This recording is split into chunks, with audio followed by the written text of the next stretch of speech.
আসসালামু আলাইকুম ওয়া রাহমাতুল্লাহি ওয়া বারাকাতুহু। বাংলাদেশ এবং ওয়ালাইকুম আসসালাম রহমতুল্লাহ। বাংলাদেশ এবং সারা বিশ্বের যে প্রান্ত থেকে আজকের এই লাইভ দেখছেন এবং শুনছেন, তাদের সবাইকে পবিত্র ঈদ উল ফিতরের শুভেচ্ছা এবং ঈদ মোবারক। প্রিয় ভাই ও বোনেরা, আমরা আন্তরিকভাবে দুঃখিত। আজকে আমরা অনেক সময় দেরিতে করে আমরা প্রোগ্রাম শুরু করেছি। আপনারা কেমন আছেন সবাই? আশা করতেছি সারা বিশ্বের এই বিরূপ পরিবেশে আপনারা যেভাবে আছেন না কেন, আপনাদের সুস্বাস্থ্য এবং নিরাপত্তা কামনা করছি আল্লাহর দরবারে। শুরু করছি আমাদের আজকের এই লাইভ। দর্শক, এই লাইভ আপনারা একযোগে ইউটিউব এবং ফেসবুকে আপনারা দেখতে পাবেন, শুনতে পাবেন। যারা এখনো লিঙ্ক পাননি তাদের জন্য আমি লিঙ্ক বলছি, www.facebook.com/belal.rashid। আজকে আমাদের সাথে এমন একজন ব্যক্তিকে আমরা পেয়েছি যাকে আপনাদের সামনে পরিচয় করে দেওয়ার কোনো প্রয়োজন নেই। তিনি আর কেউ নন, আমাদের সকলের একান্ত প্রিয় শ্রদ্ধাভাজন জননেতা আলহাজ শাহজাহান চৌধুরী। জনাব শাহজাহান চৌধুরী চট্টগ্রাম 15 এর দুবার নির্বাচিত সংসদ সদস্য। তিনি বাংলাদেশ জামায়াত ইসলামী সংসদীয় দলের হুইপ ছিলেন এবং সাথে সাথে তিনি জাতীয় সংসদের প্যানেল স্পিকারও ছিলেন এবং সংসদীয় বিভিন্ন স্থায়ী কমিটির উনি সম্মানিত সদস্য ছিলেন। বর্তমানে জনাব শাহজাহান চৌধুরী মজলিস শুরার সদস্য এবং চট্টগ্রাম মহানগর জামায়াতের নায়েব আমির। জনাব শাহজাহান চৌধুরী মুষ্টিমেয় কয়েকজন ব্যক্তিত্বের অন্যতম, যারা অনেক কাছে থেকে আমাদের শ্রদ্ধাভাজন মরহুম মৌলানা আবু তাহের রহমতুল্লাহ আলাইহিকে দেখেছেন। শাহজাহান চৌধুরীর সাথে মৌলানা তাহের ভাইয়ের সম্পর্ক দীর্ঘ 50 বছরের। আমরা কথা না বাড়িয়ে আজকে আমরা সরাসরি চলে যাচ্ছি শাহজাহান চৌধুরী ভাইয়ের কাছে। জনাব শাহজাহান চৌধুরী, আপনাকে আমরা আজকের প্রোগ্রামে স্বাগত জানাচ্ছি। প্রথমে জানতে চাইব, শাহজাহান চৌধুরী এবং মৌলানা আবু তাহের এই সম্পর্ক দীর্ঘ 50 বছরের। আমরা জানতে চাইব এই 50 বছরের সম্পর্কের চলাফেরা, একসাথে কাজ করার এবং অনেক কিছু জানার আপনার অভিজ্ঞতা আমরা জানতে চাইব। জনাব শাহজাহান চৌধুরী, আসসালামু আলাইকুম।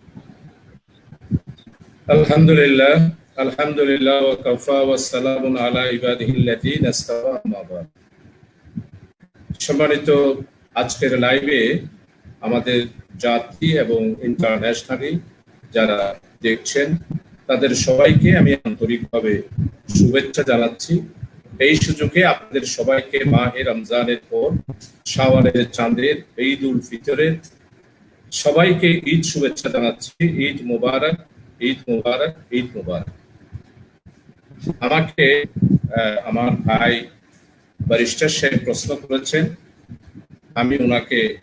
উনি আমাকে স্বাগত জানিয়েছে, আমিও প্রশ্নকারীকে আন্তরিকভাবে স্বাগত জানাচ্ছি, শুভেচ্ছা জানাচ্ছি।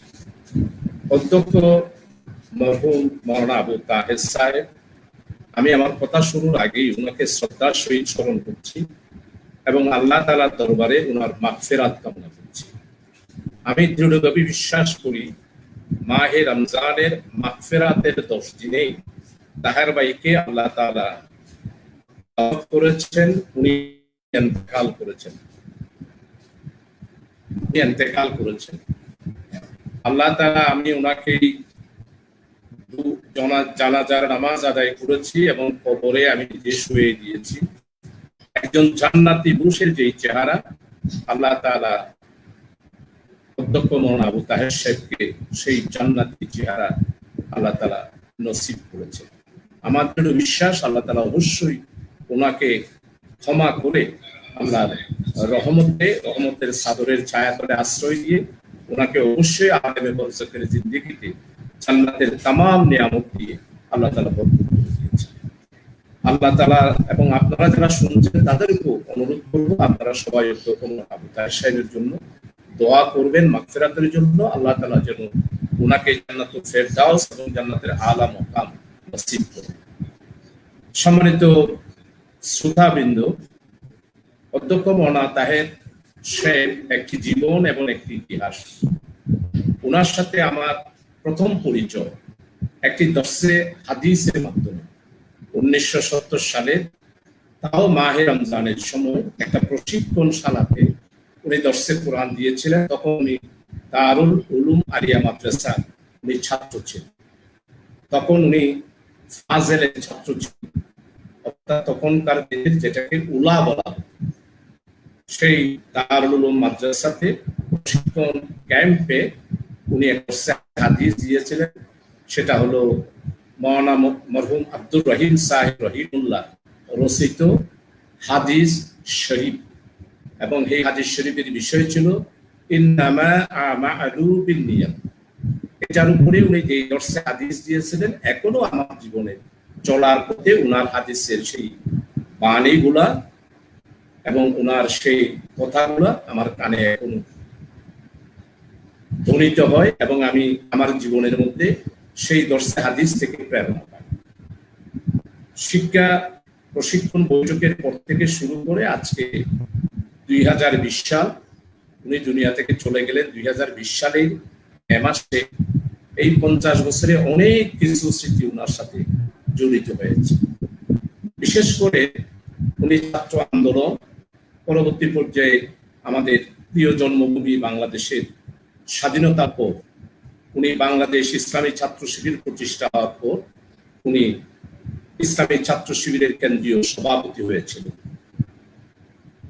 তখন ওনার সাথে কেন্দ্রীয় সভাপতি নির্বাচিত হওয়ার আগেই 1970 সালে একটি জনসভায় ওনার মুখ থেকে একটা স্লোগান শুনতে পেয়েছিলাম, যেই স্লোগানটা সারা বাংলাদেশে আলোচিত হয়েছিল একটি জনসভায়। সেটা আমাদের দক্ষিণ চট্টগ্রামের ঐতিহাসিক ফদুয়া কেয়ারিয়াট ময়দানে আমাদের সাবেক আমির জামাত মরহুম শহীদ অধ্যাপক গোলাম আজম রহিমুল্লাহ উনি প্রধান অতিথি ছিলেন।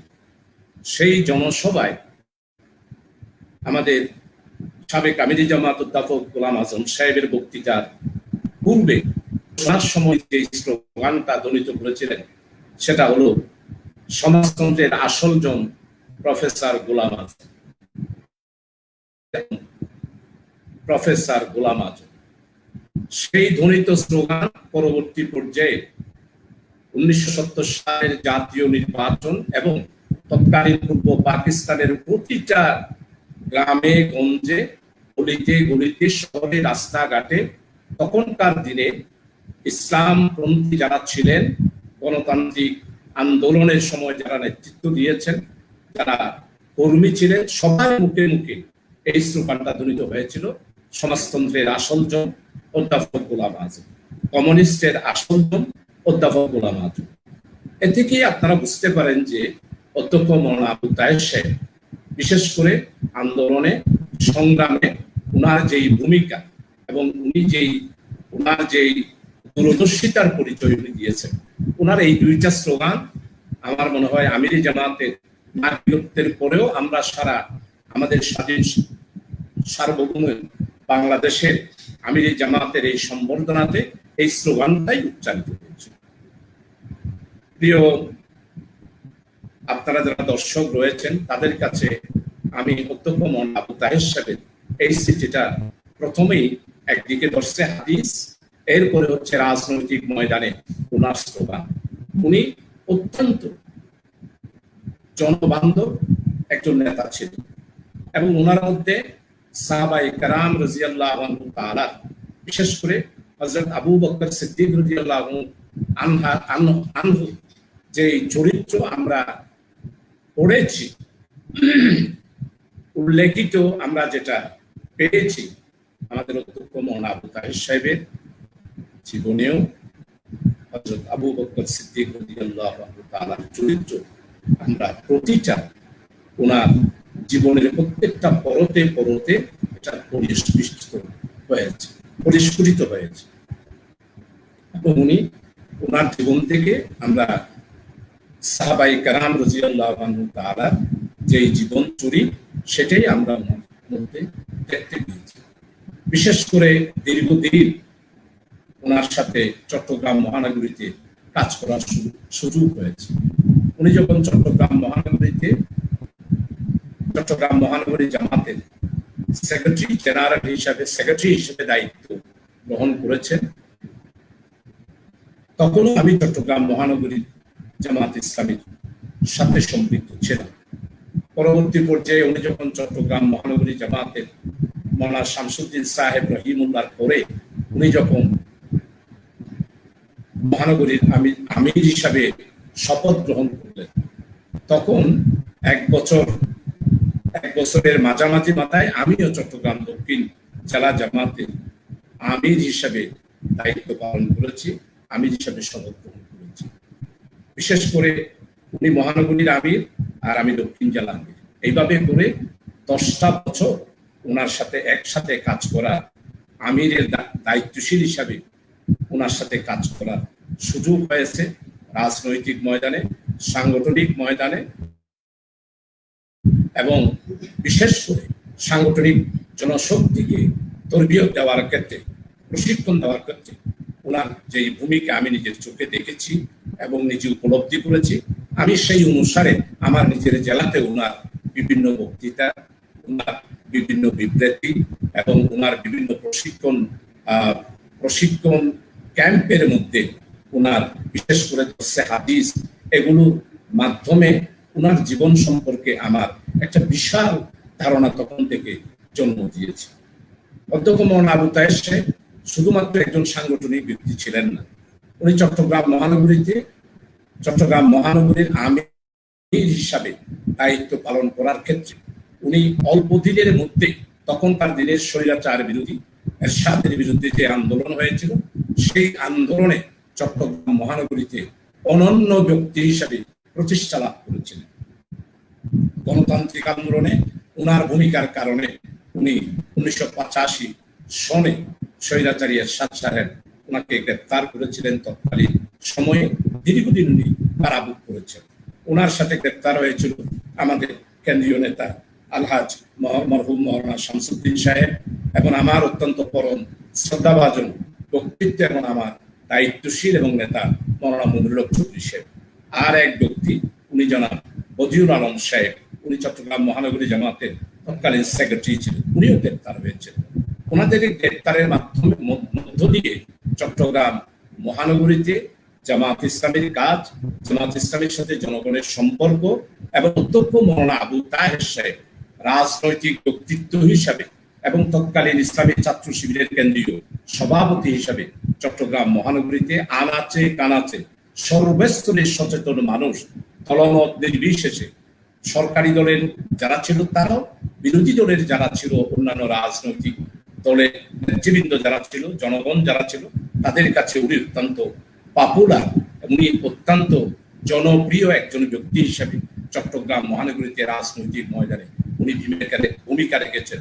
আন্দোলনে, সংগ্রামে, মিছিলে, জনসভায়, উনি প্রত্যেকটা জনসভায় উনি শুধুমাত্র রাজনৈতিক ব্যক্তি হিসাবে বক্তৃতা রাখতেন না, উনি একদিকে আদর্শিক বক্তব্য, আরেকদিকে রাজনৈতিক বক্তব্য, আরেক দিক থেকে জনগণকে ইসলামের দাওয়াত উনি পৌঁছে দিতেন এবং ইসলামিক চরিত্রকে বাস্তবায়িত করার জন্য জনগণকে উৎসাহিত করতেন। এই জন্যই চট্টগ্রামের জনগণ 1991 সালের নির্বাচন পতেঙ্গা এবং বর্তমানে বিশাল নির্বাচনী এলাকা, যেটাকে 9 নির্বাচনী এলাকাতে উনি 2বার নির্বাচন করেছেন। 1991 সালের জাতীয় নির্বাচন, 1996 সালের জাতীয় নির্বাচনে উনি আমাদের জামাত ইসলামীর দাঁড়িপাল্লা প্রতীক নিয়ে নির্বাচন করেছিলেন। উনি যদিওবা এই নির্বাচনে লড়াই করতে গিয়ে জয় পরাজয় অবশ্যই থাকে, একজন জয়ী হয়েছেন, তিনি পরাজয় বরণ করেছেন। যার হাতে পরাজয় বরণ করেন, উনার সাথে উনার সম্পর্ক পরবর্তী পর্যায়ে আমরা দেখতে পেয়েছি, এটা আসলে অসাধারণ। চট্টগ্রামের বিশেষ করে স্বৈরাচারের বিরোধী আন্দোলনের পর উনি যখন বিএনপি 1991 সালে, আমি তখন 91 সালে এমপি হিসেবে নির্বাচিত হয়েছিলাম সাতকানিয়া লোহাগাড়া থেকে।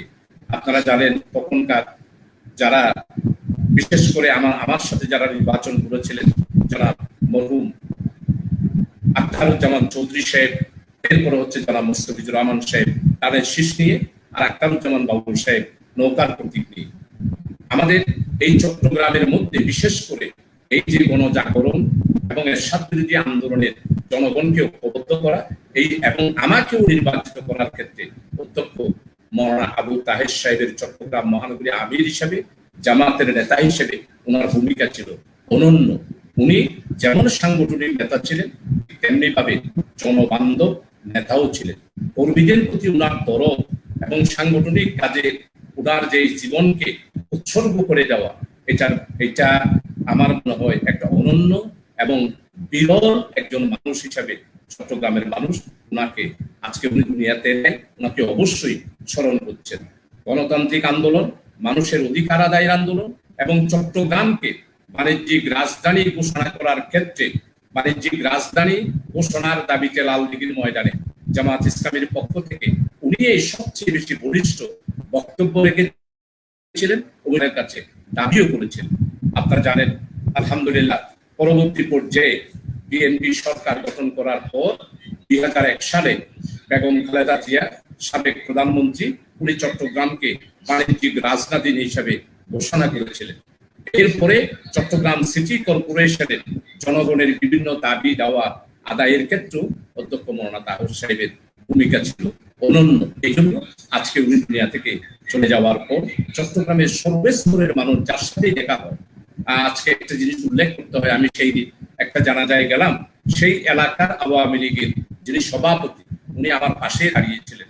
উনি আমাকে জিজ্ঞাসা করলেন যে অধ্যক্ষ মৌলানা আবু তাহের সাহেব উনি আমাদের এলাকায় নির্বাচন করেছিলেন, জানাজা আমরা করতে পারলাম না, আপনারা ওনার জানাজাটা গ্রামের বাড়িতে নিলেন, শহরে ঘোষণা করা। আমাদের দেখেন পরিবেশ পরিস্থিতি, বিশেষ করে করোনা ভাইরাসের কারণে গভর্নমেন্টের সামাজিক দূরত্ব বজায় রাখার যেই সিদ্ধান্ত সরকারি মানতে গিয়ে আমরা ওনার জানাজা অ্যানাউন্সমেন্ট করতে পারি নাই।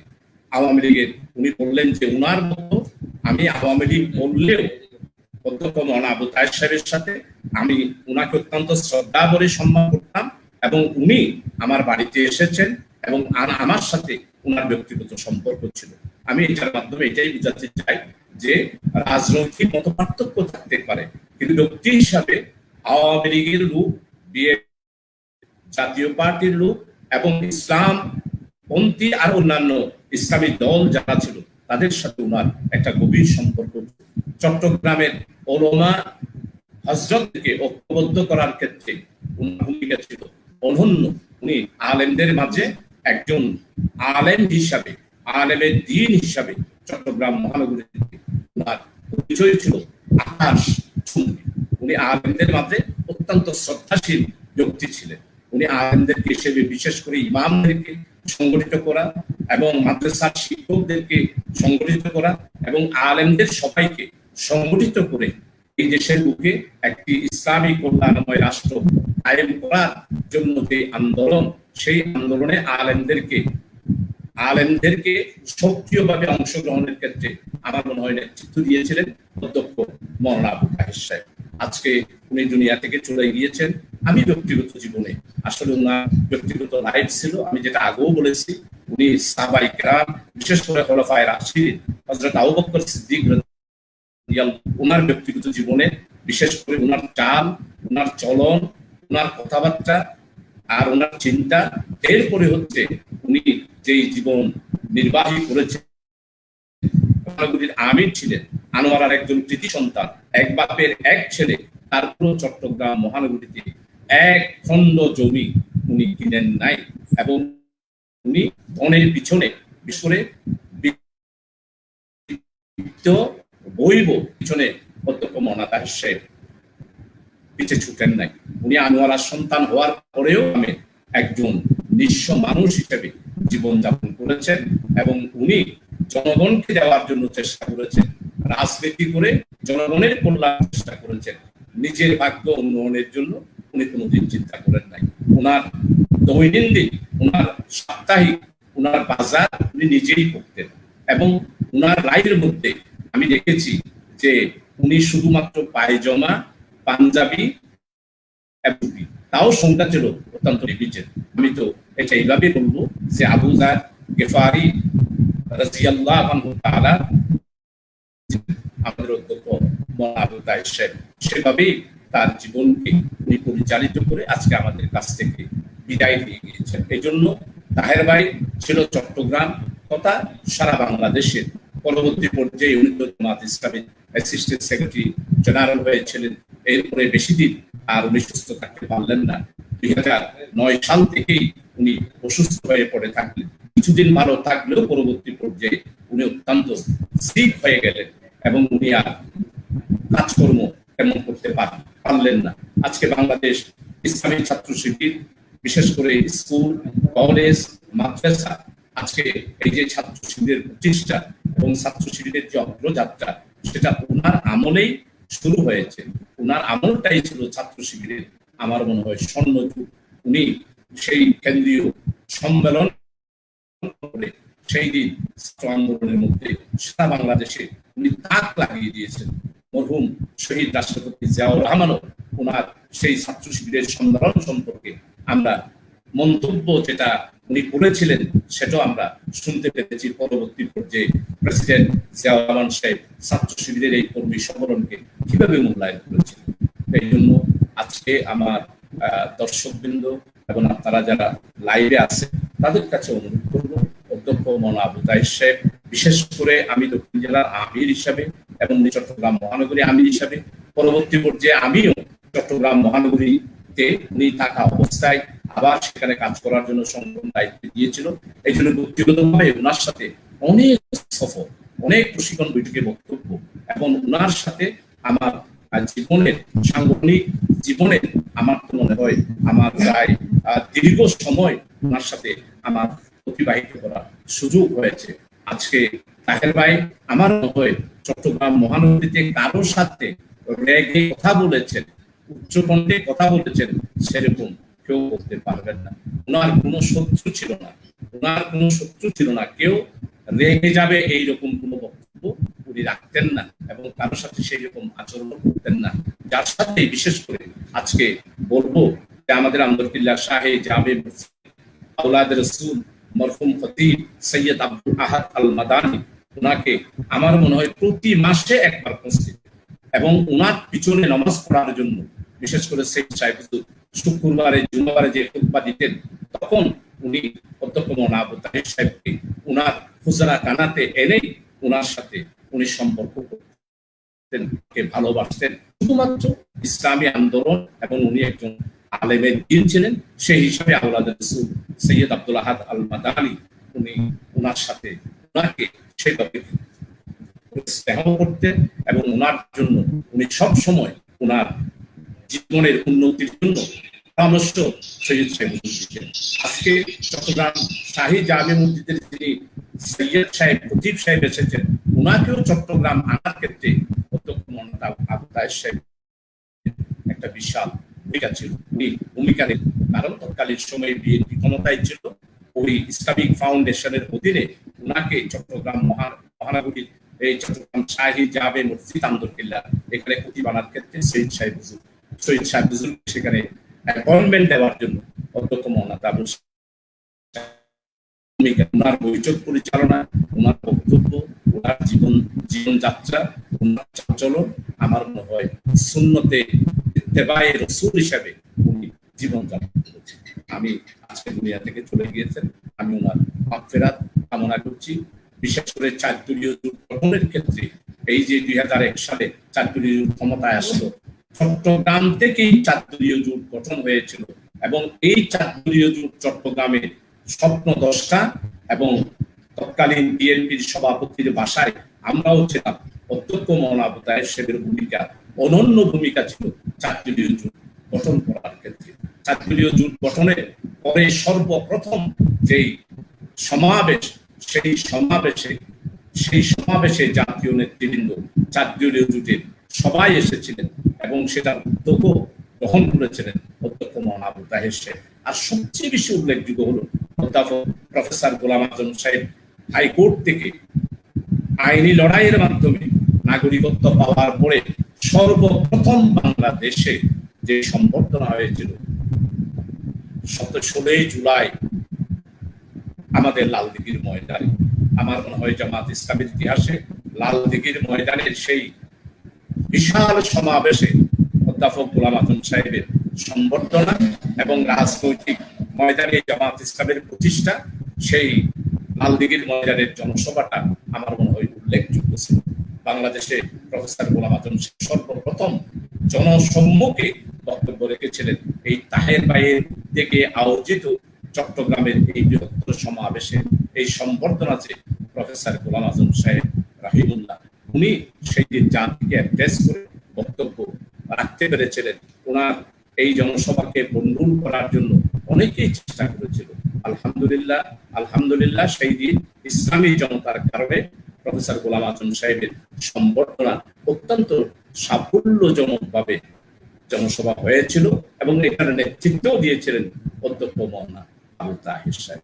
ওনার জীবন একটি ইতিহাস, ওনার জীবন আমার মনে হয় আজকে সমস্ত ইসলামী আন্দোলনের সমস্ত আমরা যারা জনশক্তি আছি তাদের জন্য শিক্ষণীয়, এবং যারা আজকে জামাত ইসলামের নেতৃত্ব দিচ্ছেন ওনারা যারা আছেন ওনাদেরও আমার মনে হয় অধ্যক্ষ মওলানা আবু তাহের সাহেবের জীবনী থেকে অনেক কিছু শিক্ষণীয় আছে।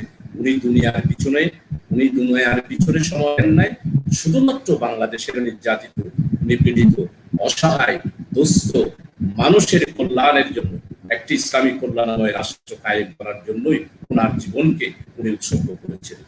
আমি তাহের ভাইয়ের আজকে এই বক্তব্য দেওয়ার সবাইকে জানানোর যে সুযোগ পেয়ে আমি আল্লাহ তাআলার শুকরিয়া আদায় করছি। ধন্যবাদ।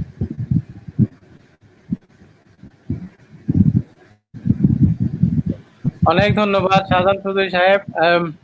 শাহজাহান ভাই, আপনাকে আমি আসলে পেয়ে আমার অনেক ইমোশন আছে, কারণ আমি আপনার সাথে 91 সাল, 91, 96 এবং 2001 তিনটা ইলেকশন করেছি। ওই সময়ের যে মানে আপনার রাজনৈতিক জীবনের যে আপস এন্ড ডাউন, আমাদের রাজনৈতিক জীবনের, আমাদের রাজনৈতিক পরিবেশের যে আপস এন্ড ডাউন, বিশেষ করে 91-তে আমরা আল্লাহর রহমতে ইলেকশন জিতলাম। 96 সালে আমরা আমাদের বিপর্যস্ত অবস্থা, এবং 2001 সালে আল্লাহ পাক আমাদেরকে আবার ইজ্জত পুনরুদ্ধার করে দিয়েছেন। 96 সালে আমরা সবাই ইলেকশনের পরে খুব হতাশ ছিলাম, আপনার মনে আছে নিশ্চয়ই। তো এই ক্ষেত্রে আমি জানতে চাইবো যে আপনার সাংগঠনিক এবং রাজনৈতিক যে 50 বছরের অধিক সময়টাতে আপনি একজন সিনিয়র দায়িত্বশীল হিসাবে কিংবা অভিভাবক হিসাবে যদি আপনি মনে করেন যে মওলানা তাহের সাহেব আপনি মওলানা তাহের সাহেব থেকে কি লেসন পেয়েছেন, বিশেষ করে 96 সালের যে নির্বাচনিক যে আমাদের যে দুঃসময়টা ছিল, এরপরে ওই সময়টাতে আমি একটু আপনার কাছে জানতে চাইবো যে তাহের ভাই থেকে আমরা আসলে ওই সময় কি গার্ডিয়ানশিপ আমরা পেয়েছিলাম। জনাব শাহজাহান ভাই। জি, আপনাকে অনেক ধন্যবাদ। আপনি তো শুনতে পাচ্ছেন, আমি আশা করি লাইভে যারা আছেন তারাও শুনছেন। আসলে 96 সালের নির্বাচন, 91 সালের নির্বাচনে আল্লাহ তাআলা বিশাল বিজয় জামাত ইসলামীকে দিয়েছিল, এবং জামাত ইসলামীতে 18 জন পার্লামেন্ট মেম্বার বিজয় লাভ করেছিল। আমার ভুল না হলে প্রায় 27 থেকে 33 জনের মতো সেই নির্বাচনে জামাত ইসলামী সেকেন্ড পজিশনে ছিল। 7 থেকে 8টা আসনে মাত্র 1,500-2,000 ভোটে, যেমন কক্সবাজারে সংসদীয় আসনে অ্যাডভোকেট সালামতুল্লাহ সাহেব মাত্র 2700 ভোটে সেই দিন বিজয় লাভ করতে পারে নাই। 2700 ভোটের ব্যবধানে সেই সংসদীয় আসনে আওয়ামী লীগের মুস্তাক সাহেব বিজয় লাভ করেছিল। আমাদের চট্টগ্রাম অঞ্চলে আমরা 2টা আসন পেয়েছিলাম, একটা হলো চকরিয়া, জনাব আমার বন্ধু ভাই এনামুল হক সাহেব, আর সাতকানিয়া লোহাগড়া থেকে আমি নির্বাচিত, আল্লাহ তাআলা আমাকে করেছেন। তো 18টা আসন পাওয়া এবং 27 থেকে 33টা আসনে সেকেন্ড পজিশনে যাওয়া, এটা বাংলাদেশের মধ্যে জামাত ইসলামের জন্য একটা ভিক্টোরি ছিল, একটা বিশাল ভিক্টোরি। জামাত ইসলামের ছাড়া সরকার গঠন করা সম্ভব হয় নাই। জামাত ইসলামের সমর্থন নিয়ে বিএনপিকে সরকার গঠন করতে হয়েছে। এর পরবর্তী পর্যায়ে 96 সালের নির্বাচনের এই প্রেক্ষাপট, সেই প্রেক্ষাপটে জামাত ইসলামের মজলিসে শুরা চিন্তা করলো যে আমরা সরকার গঠন করতে পারবো, এরকম একটা মেসেজ জনগণকে দিতে হবে। এই মেসেজ দেওয়ার জন্য সেই দিন জামাত ইসলামী সিদ্ধান্ত গ্রহণ করেছিল ৯৬তে ৩০০ আসনে নির্বাচন করার জন্য।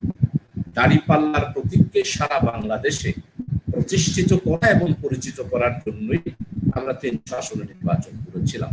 যা চড়াই উতারাই ৯৬ সালের নির্বাচনে আমরা যে আশাটা করেছিলাম, আমরা মনে করেছিলাম যে জনগণ সেই দিন জামাত ইসলামীকে ৯১ সালের মতো করে আবার ৯৬ সালেও আমরা সরকার গঠন করার যে ঘোষণা, সেই ঘোষণাকে জনগণ স্বাগত জানাবে।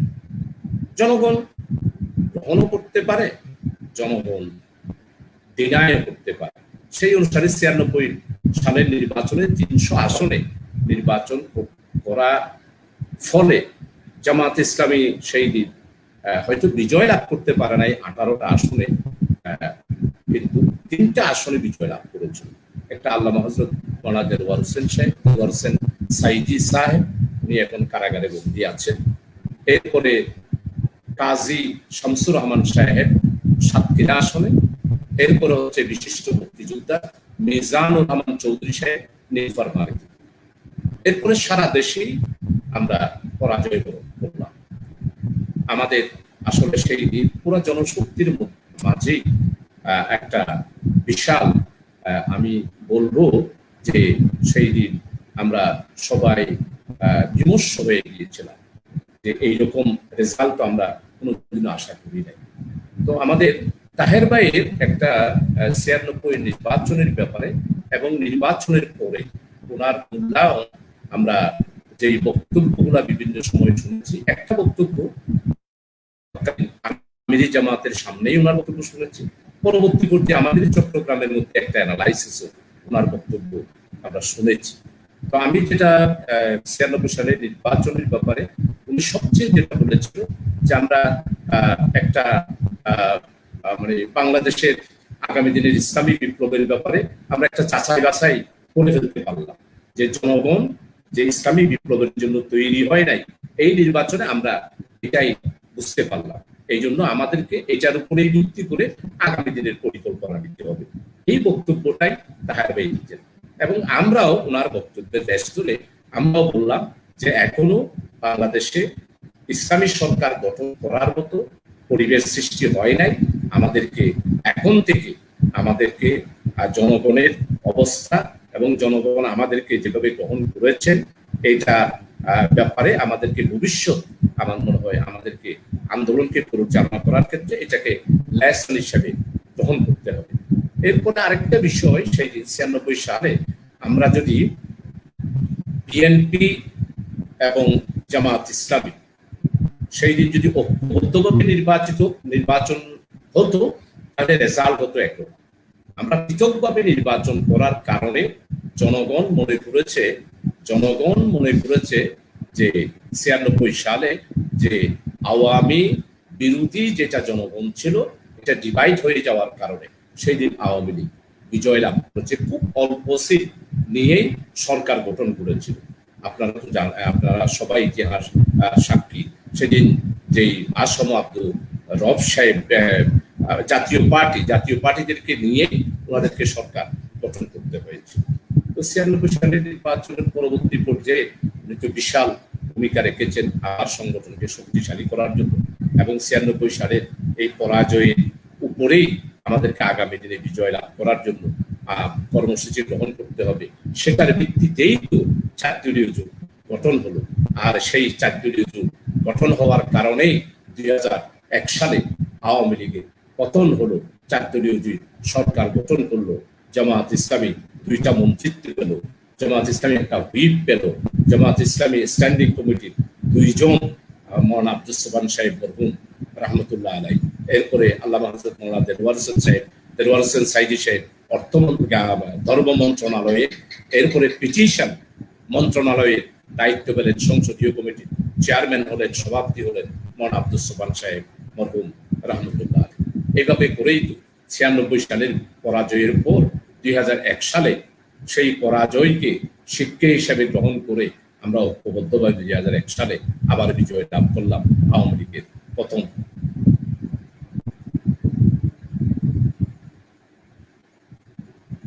সালে নির্বাচনের পরে তাহের ভাইয়ের মূল্যায়নের কথাটা আমি আপনাদেরকে আমার পক্ষ থেকে এইভাবেই উপস্থাপন করতে চাই।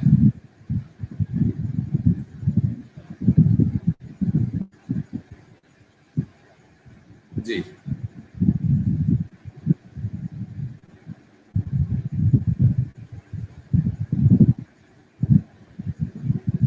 রিশাদ সাহেব আমাকে শুনতে পাচ্ছেন? রিশাদ সাহেব চলে গেছে।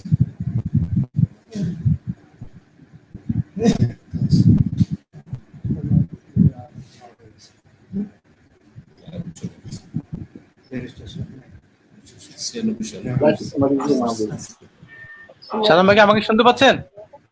হ্যাঁ, এখন আমি শুনতে পাচ্ছি। আপনি কি আমার সব কথাগুলো জি জি জি জি জি জি এখন শুনতে পাচ্ছি, এখন শুনতে পাচ্ছি। জি জি জি, থ্যাংক ইউ। জি, আপনি কন্টিনিউ করেন প্লিজ। হ্যালো। এখন কি আর কিছু মানে জানার আছে আপনার? জি জি জি জি আমি আমি মাঝখানে আপনার কথা শুনতে পারি না, এই জন্য আমি আমার প্রশ্ন ছিল জনাব মাওলানা তাহের সাহেব আর আপনি এবং আরো যারা আমাদের সিনিয়র জাতীয় পর্যায়ের নেতৃবৃন্দ এবং চট্টগ্রাম অঞ্চলের নেতৃবৃন্দ, আপনি আপনি দুইবার সংসদ সদস্য ছিলেন এবং মাওলানা তাহের সাহেব চট্টগ্রামের মতো একজন খুব সমৃদ্ধ একটা এলাকার দায়িত্বশীল ছিলেন, কিন্তু আপনাদের রাজনৈতিক জীবনের বৈষয়িক প্রাপ্তি বলতে কিছুই নেই। আপনারা ধন সম্পদ বলতে আমরা কিছুই দেখি না। আপনারা এখনো বাড়ি ভাড়া করে থাকেন, নিজেদের কোনো বাড়ি নেই বা কোনো সহায় সম্পত্তি আছে বলে আমরা জানি না। আমার মনে আছে আমি আপনাকে একবার প্রোগ্রাম শেষে সাতকানি কলেজ থেকে আপনাকে আমি রিক্সা ভাড়া দিয়েছি। এগুলো আমাদের ইমোশনাল স্মৃতি। তো এই যে আপনাদের অপ্রাপ্তির বিপরীতে আজকে ট্র্যাডিশনাল যারা পলিটিক্স করে তারা তো পলিটিক্সে ইনভেস্ট করে তারা আরো তারা আঙ্গুল ফুলে কলা গাছ হয়, বিলিয়ন বিলিয়ন টাকা তারা মালিক হচ্ছে। তো এই ক্ষেত্রে আমি আপনার থেকে জিজ্ঞেস করব যে আপনারা এই জনগণের সেবা করতে গিয়ে আপনারা অনেক নিজেদের সর্বস্ব খুইয়ে দেশের সর্বশান্ত হওয়ার মতো অবস্থা হয়েছে, এটা কেন? আপনাদের এখানে পাওয়ার কি? আমি জানতে চাই আপনার তরফ থেকে। ধন্যবাদ বিশ্বাস সাহেব। আসলে আপনার পয়সাটায় বর্তমান পরিবেশ পরিস্থিতি, রাজনৈতিক নেতৃত্ব, রাজনৈতিক অবস্থা, এটা স্বাভাবিক আপনাদের মনে এই প্রশ্নটা আসতে পারে। এখন আপনি দেখতে পাচ্ছেন আমাদের বাংলাদেশের পার্লামেন্টেও পলিটিশিয়ানদের চেয়ে বিজনেসম্যানদের সংখ্যা অনেক বেশি। বর্তমান পার্লামেন্ট, এর আগের পার্লামেন্ট, 2014 সালের পার্লামেন্ট, 2008 সালের পার্লামেন্ট, এরপরে 2018 সালের পার্লামেন্ট, বিভিন্ন রাজনৈতিক অ্যানালাইসিসে তো অলরেডি এখন মন্তব্যই করা হচ্ছে যে পার্লামেন্ট হয়ে গেছে ব্যবসায়ীদের অংশগ্রহণ সেখানে 80% হয়ে গেছে, আর 20% হচ্ছে রাজনৈতিক নেতৃত্ব, যেখানে রাজনৈতিক দলগুলা নমিনেশন বেচা কেনা করে। এটা তো আমার কথা না, এটা পত্রপত্রিকায় আপনারা দেখেছেন। প্রত্যেকটা রাজনৈতিক দলতে নমিনেশন বেচা কেনা, মনোনয়ন বাণিজ্য, যারা সারাটা জনম অন্যান্য রাজনৈতিক দলে কাজ করে অথচ তারা মনোনয়ন পান না। একটি মাত্র দল, সেটা হলো জামাত ইসলামী।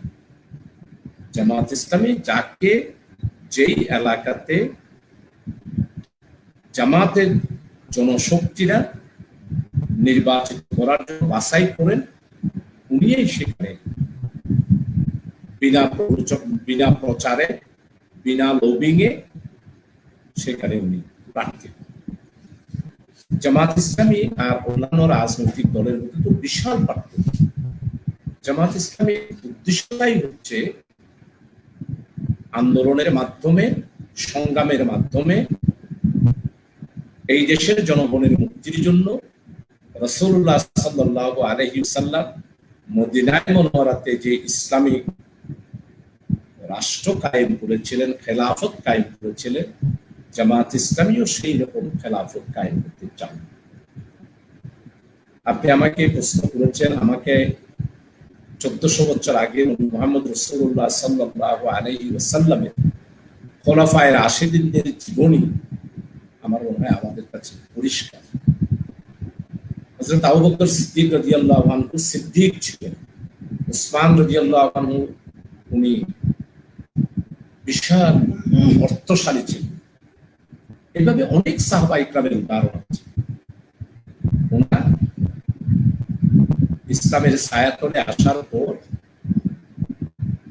জনগণের দায়িত্ব নেওয়ার পর ওনাদের যা ছিল তা সবকিছু শেষ হয়ে গিয়েছে। ধনী ছিল, দরিদ্র হয়ে গিয়েছে।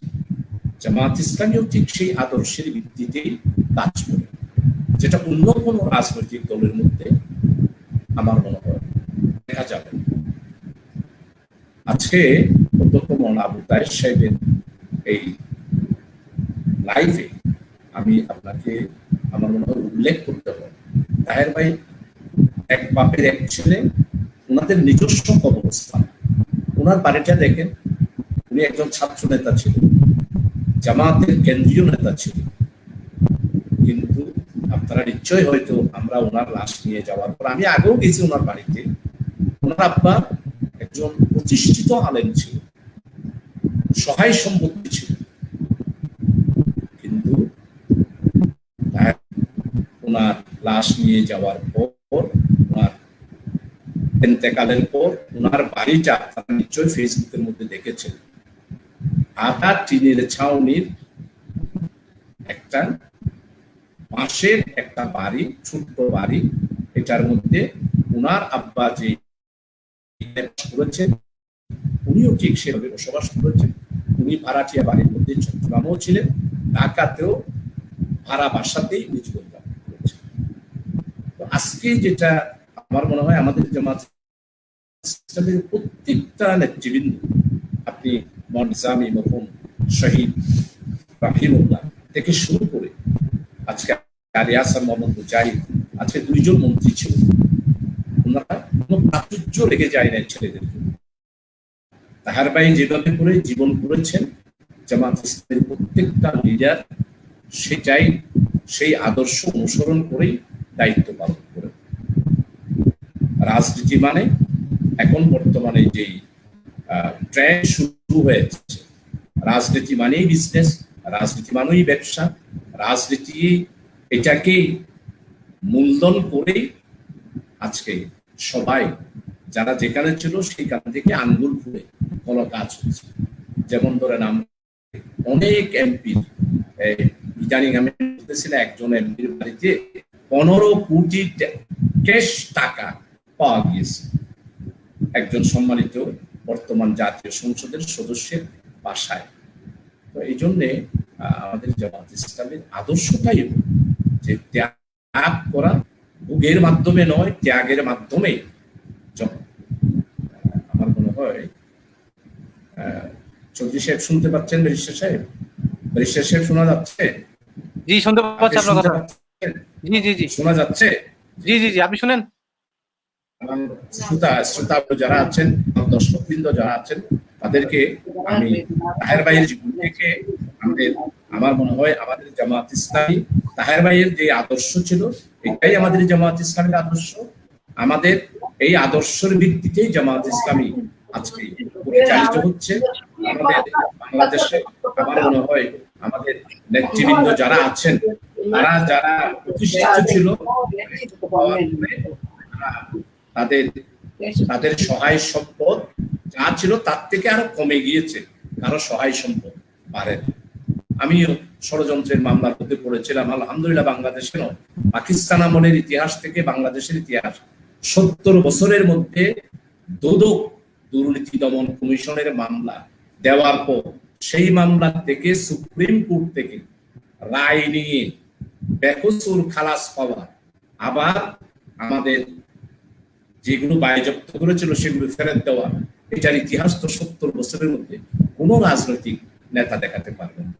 এই আদর্শই ছিল অধ্যক্ষ মৌলানা আবু তাহের সাহেবের আদর্শ, এবং সেটার ভিত্তিতেই জামাত ইসলামী আজকে আন্দোলন করছে, সংগ্রাম করছে।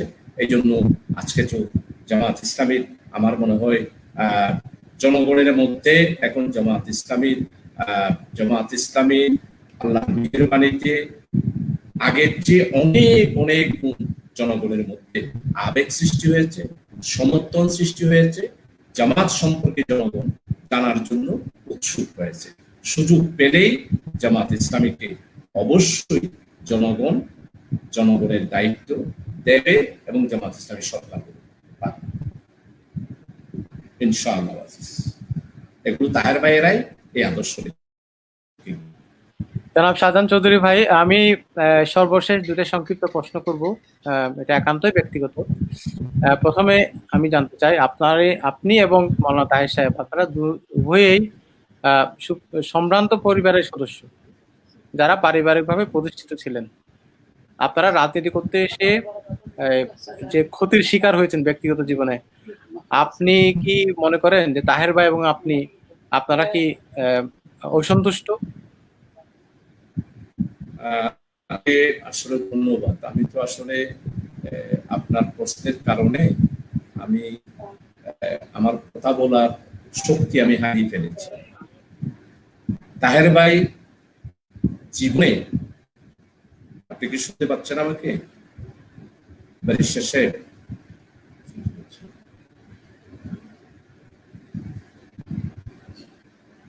আমি শুনতে পাচ্ছি শাহজাহান ভাই, আমি শুনতে পাচ্ছি।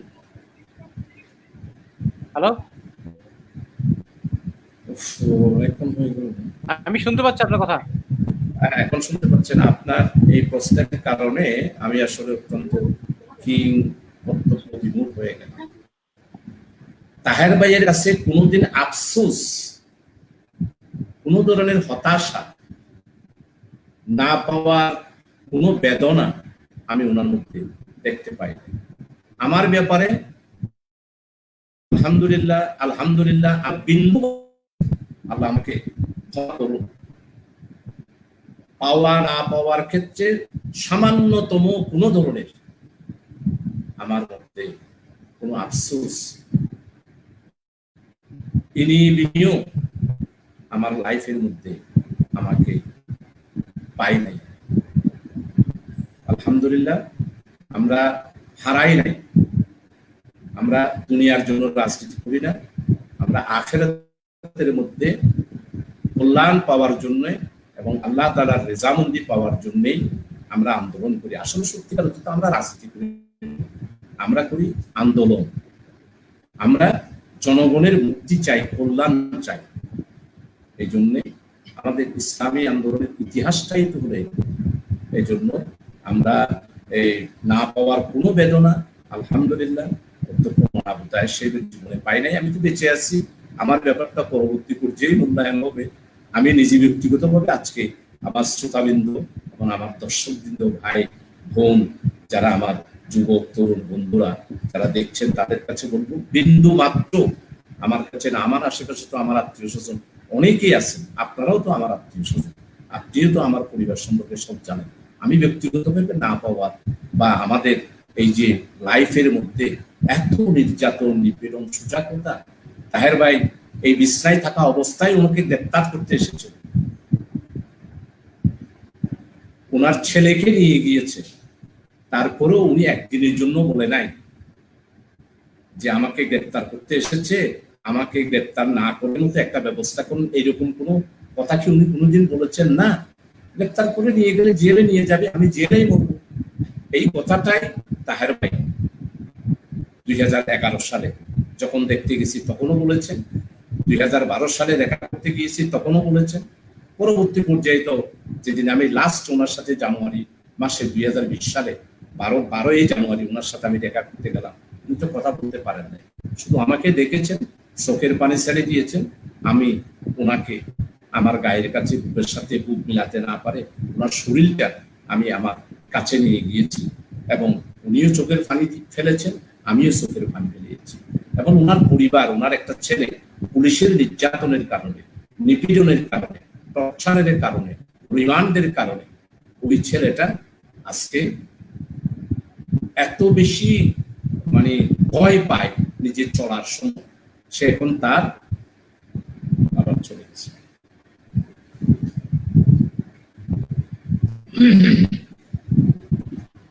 ধন্যবাদ সাধন ভাই। আমি আরেকটা প্রশ্ন করতে চাই, সর্বশেষ প্রশ্ন। ওনার ছেলে আজকে জি। স্বাভাবিক জীবন আজকে হারিয়ে ফেলেছে। এই জন্য আমাদের না পাওয়ার কোনো বেদনা আমাদের নাই। আল্লাহ তাআলা আমাদেরকে যুদ্ধ রেখেছেন, আলহামদুলিল্লাহ। আলহামদুলিল্লাহ আজকে বাংলাদেশের সবচেয়ে বেশি নির্যাতিত জামাত ইসলামীর নেতৃবৃন্দরা আজকে চিন্তা করতে পারেন, একটা লোকের যদি 68টা মামলা হয়, আমার বিরুদ্ধে এখন 68টা মামলা, ঠিক তাহের ভাইয়ের বিরুদ্ধে এরকম মামলা ছিল, এবং এই মামলা কাঁধে নিয়েই উনি শেষ নিঃশ্বাস ত্যাগ করলেন, এবং এই মামলার বোঝা নিয়েই উনি কবরস্থ।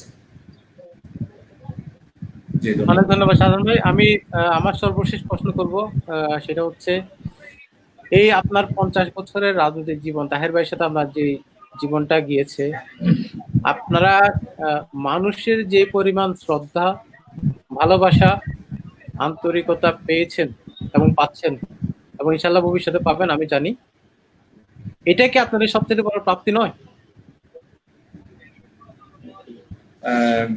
দুনিয়াবী দিক থেকে এটা তো অবশ্যই জনগণ আমাদেরকে ভালোবাসে, এটা তো আমাদের মুক্তা ভরে যায়। তবে আমাদের এটা হচ্ছে যে সবচেয়ে উল্টা, জনগণের ভালোবাসা আর হচ্ছে আমরা যদি আমাদের এই আন্দোলনের মাধ্যমে আখিরাতে যদি আমরা কামিয়াবি করতে পারি, এটাই হচ্ছে সবচেয়ে বড় আমাদের জন্য প্রাপ্তি। তবে আমাদের দুনিয়াবি জীবনের মধ্যে আমার মনে হয় একজন যারা আন্দোলন করেন, যারা সংগ্রাম করেন, যারা জনগণের কথা বলেন, জনগণের ভালোবাসা পাওয়া, এটা হচ্ছে আল্লাহ তাআলার নিয়ামত। জনগণ যে আমাদেরকে নিঃস্বার্থভাবে ভালোবাসেন, এটা তো আসলে সত্যি আমার মনে হয় যারা আন্দোলন করেন, সংগ্রাম করেন, রাজনীতি করেন, তারা তো এটা আমার মনে হয় বুঝিয়ে বলতে পারবে না। এটা হচ্ছে তাদের আবেগের বিষয় এবং আমাদের আবেগের বিষয়। যেখানে যায় এই অবস্থায় মানুষের যে ভালোবাসা, মানুষের যে মহাব্বত, মানুষ যে আমাদের জন্য দোয়া, এবং মানুষ যে আমাদের জন্য ফিল করে, এটা আমরা বুঝতে পারি।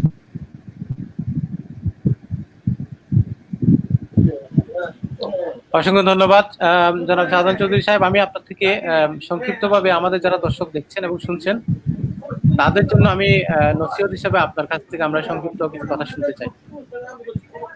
যে সম্মানিত দর্শকবৃন্দ এবং আমার আজকে যারা শুনছেন, তাদেরকে আপনারা যে কষ্ট করে শুনেছেন আমার বিক্ষিপ্ত বিচ্ছিন্ন কথাগুলো, আমি আসলে অত্যন্ত অভিভূত হয়েছি।